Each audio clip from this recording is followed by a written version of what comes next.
3 દિવસ અગાઉ 17 વર્ષની તરુણીને પોતાના ઘરે બોલાવી અડપલા કરનાર વૃદ્ધની મૈધરપુરા પોલીસે ગુનો નોંધીને ધરપકડ કરી લીધી છે। પોલીસ પાસેથી મળતી માહિતી પ્રમાણે 17 વર્ષની તરુણીએ હાલમાં ધોરણ 12ની પરીક્ષા આપી છે અને ગત બુધવારે બપોરે આરોપી ગણેશકુમાર ઉર્ફે ગણેશદાદા નટવરલાલ ગિલીટવાલાએ તેને ફોન કરી કહ્યું, તારા મમ્મીનું પાર્સલ મારા ઘરે આવ્યું છે, તું મારા ઘરેથી લઈ જા, પણ તારી દાદીને આ અંગે જણાવતી નહીં। તરુણી તેના ઘરે પહોંચી ત્યારે ગણેશ દાદા તેને બેડરૂમમાં લઈ ગયા અને દરવાજાની સ્ટોપર અંદરથી બંધ કરી બેડરૂમમાં પડેલા અશ્લીલ ફોટાઓ બતાવી બીભત્સ માંગણીઓ કરી।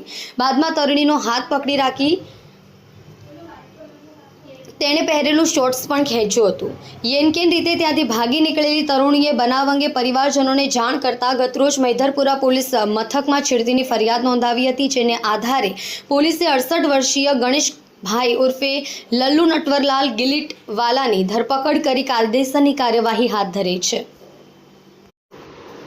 કલ્પેશ રાણા સાથે જોતા રહો ન્યૂઝ 9 ગુજરાતી।